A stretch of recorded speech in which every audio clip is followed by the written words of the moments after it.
So in this video, I want to talk about a thing that I believe to be a single most important thing in a qualitative interview, namely cognitive engagement. And by cognitive engagement of your participants, I mean that you want them to be immersed in that memory, immersed in the situation they are describing and whatever you're asking them about. You want them to relive that situation. You want them to really actively engage cognitively. So again, as I said, really think about that and relive that situation. So if you manage to achieve this in your interview, you will gain access to plenty of data. You'll gain access to plenty of real accounts, in-depth accounts, honest accounts.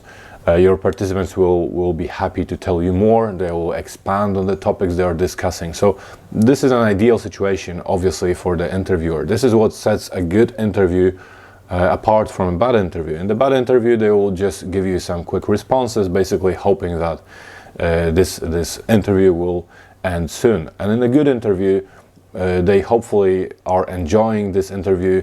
They may forget that they are being interviewed. They may forget about the audio recording, and they are just enjoying being here with you. So here are the 3 things that I usually do to make sure that I can achieve that goal, that I really can engage my participants cognitively to really tell me a lot of interesting things for my study. So number 1 is to generate rapport. It's the most obvious, so to speak, one of the 3, and it's also something I've talked about in other videos. So this is something I always mention whenever I'm asked about the success of an interview.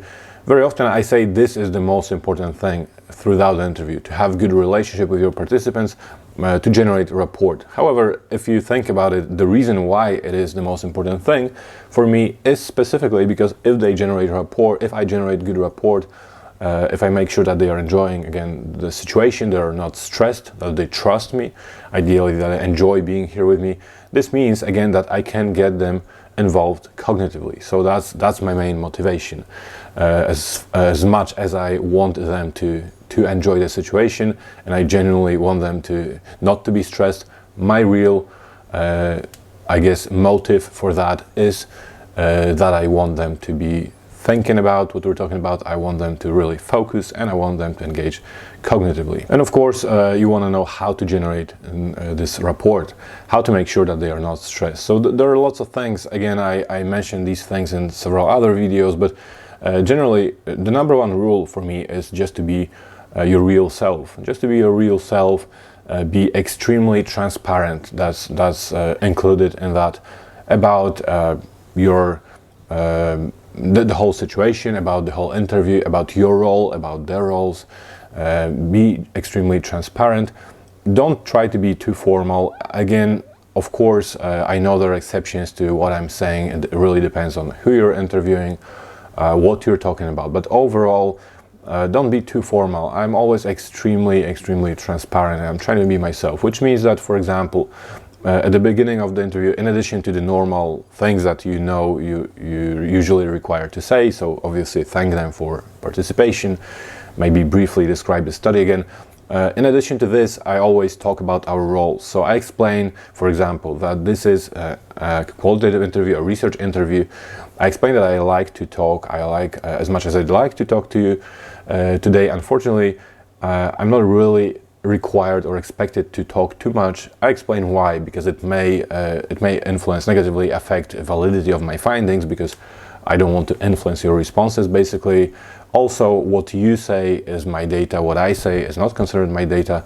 For this reason, I can't really afford to talk to you too much, even though I'd like to. This is just for them to understand what's going to happen next, because they may get stressed, for example, seeing that they are talking to you, they're telling you things, and you're just sitting there and nodding your head, for example, or making notes, and which may feel a little bit weird. Again, it's not what happens in an everyday conversation, so they may feel stressed, they may think they're being evaluated, and so on and so forth. So basically, I want to avoid that, so I'm explaining that this is what is going to happen.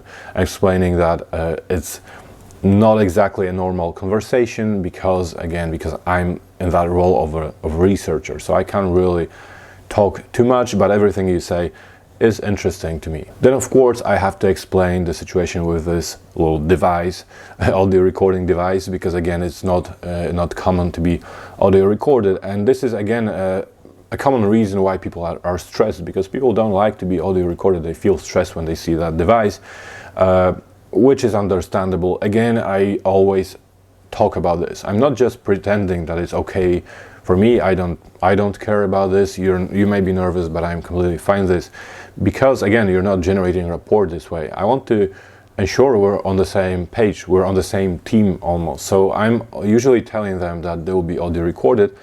I explain that I understand it's not a common thing. I understand that you may be stressed. Nobody likes to listen, for example, to themselves on an audio tape, which is obviously they won't have to, but I always explain that actually I'm in a way in even a slightly worse situation, because I'll be listening to myself, and believe me, when I transcribe my data, and believe me, I don't like to do that. I don't like to listen to myself, especially when I slow the recording down as I do when I transcribe. So that's something I've said before in my videos.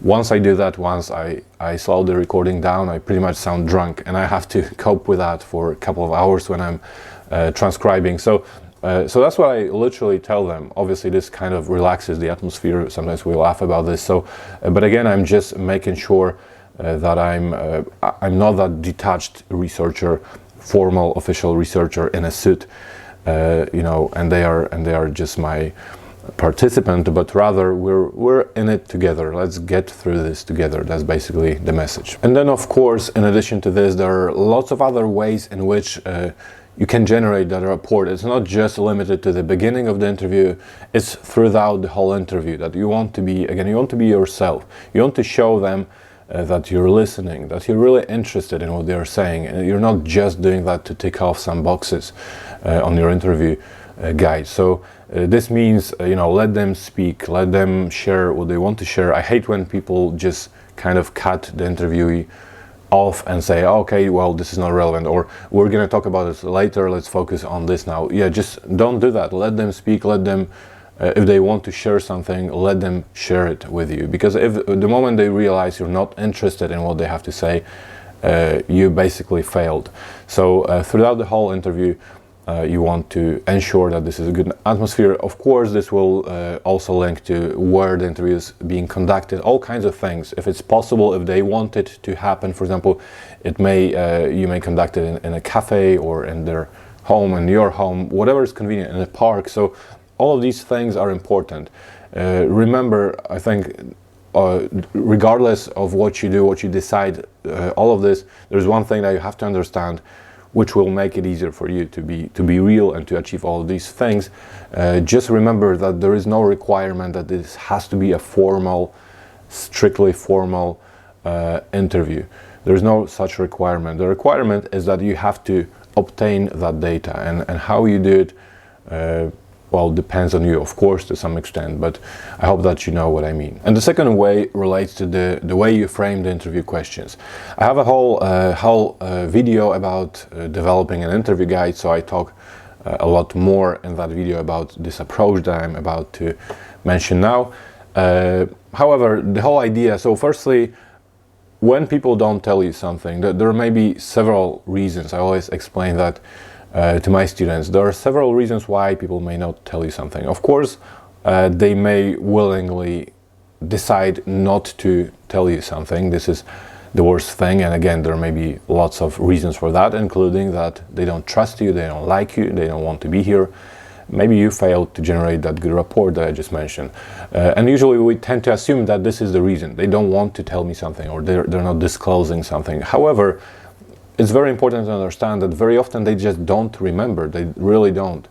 They don't remember, and at the same time they're stressed. Maybe they're stressed, and maybe they're thinking that there's not enough time for them to think about the answers. So what happens is that as you rush through the interview questions, and I'll get to that as well in this video, they feel like they really have a second or two. If they can't remember, they will tell you, I can't remember, sorry, I don't know, let's move on, or I'll try to remember later, and usually they don't remember later. So it is your responsibility, again, to make sure that they do remember, to make sure that they do remember. This has to do with this cognitive engagement that I mentioned. So in order to do that, in addition to creating that overall good atmosphere that I mentioned, which is crucial, let's call it the crucial first step, the second step is to ask them questions in a way that will facilitate that retrieval, that will help them remember. And I discussed this approach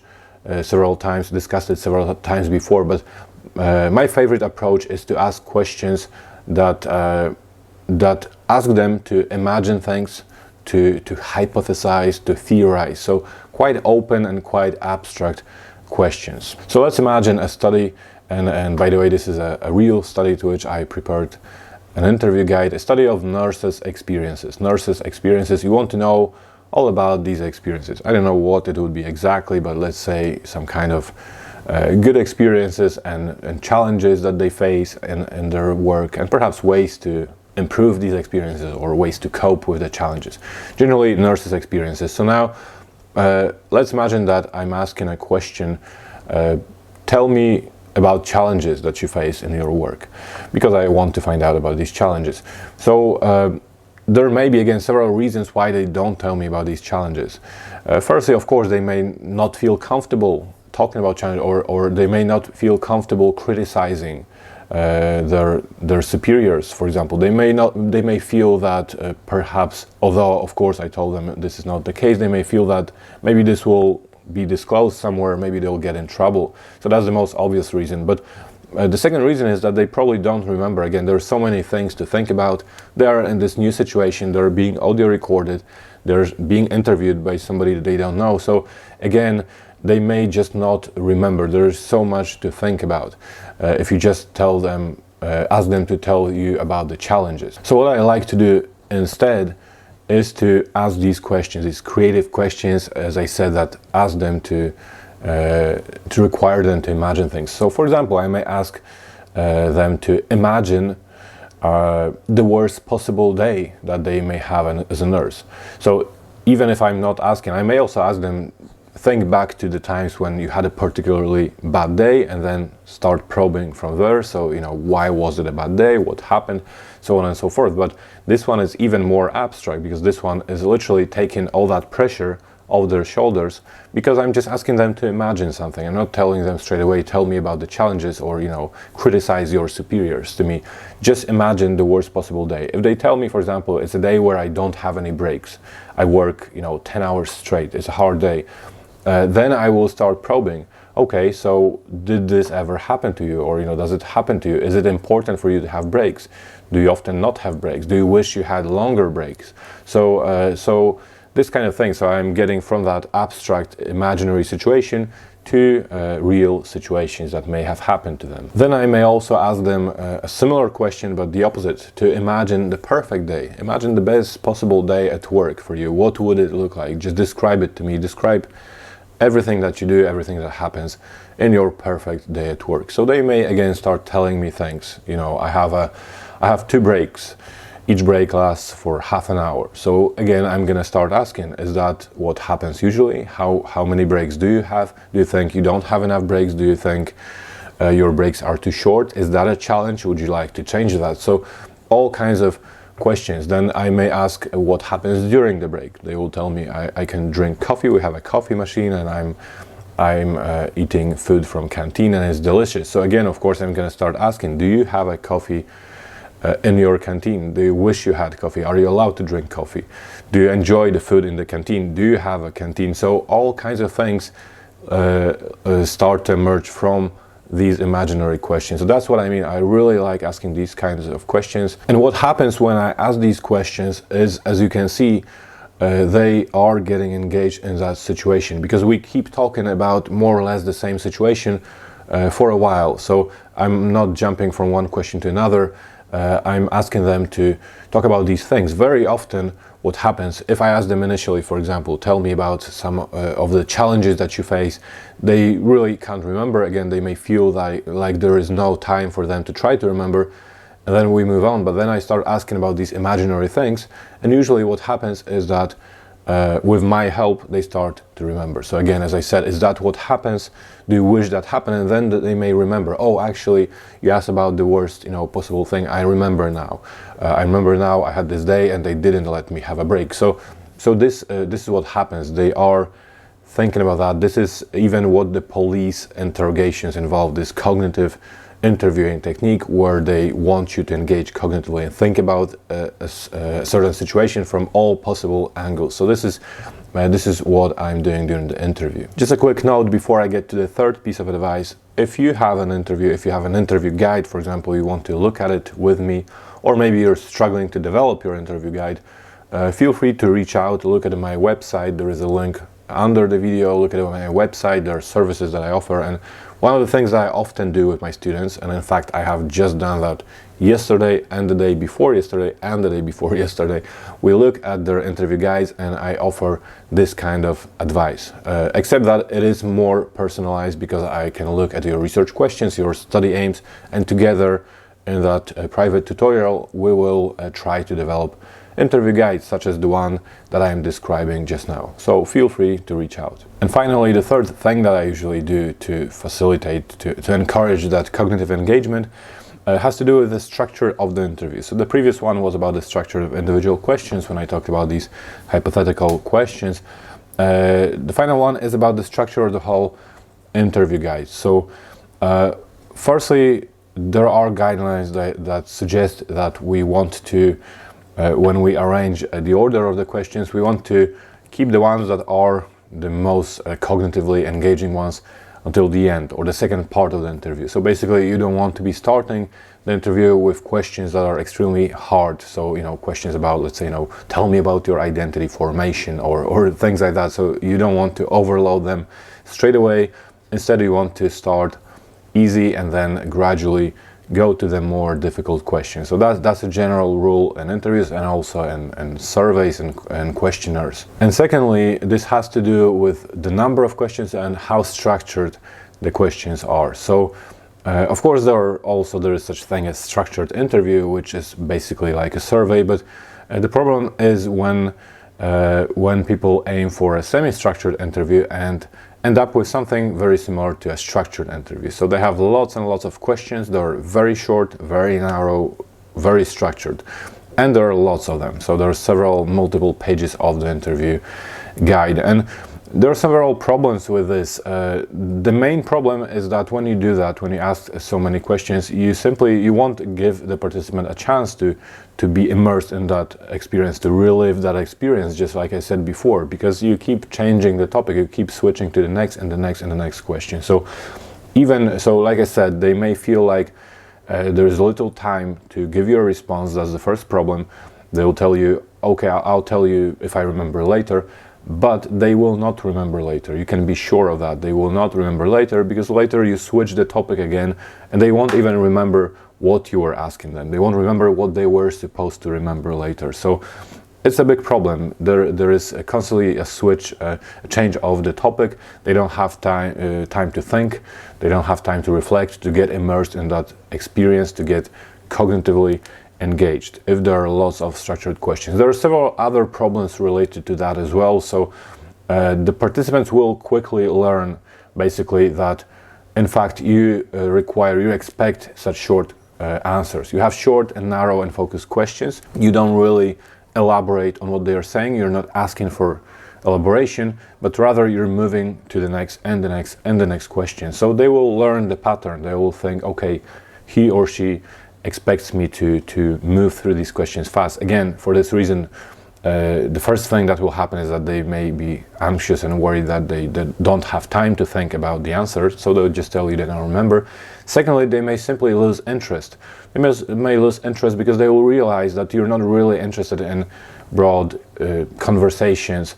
You're not really listening. You're just taking things off and moving forward. And if this happens, if they generate this sense, this feeling that you're maybe not that interested in what they have to say, you're not genuinely interested in listening to their stories, you generally lost the interview, you failed at the interview, and and you're probably not going to get, you know, the kind of responses that you're hoping to get. So instead, as I said, you do want to keep the question open. You want to have the interview guide that is not too long.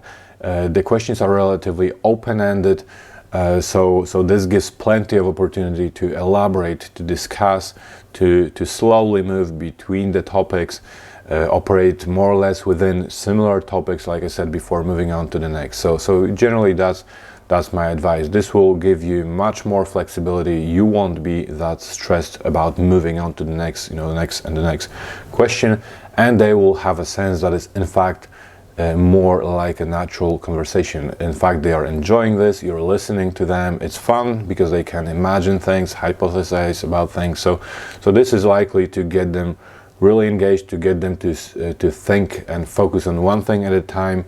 And like I explained before, this is likely to help them retrieve these experiences from their memory. So this is everything that I had to say on this topic, on the 3 things that I usually do to gain that cognitive engagement that I think is so important.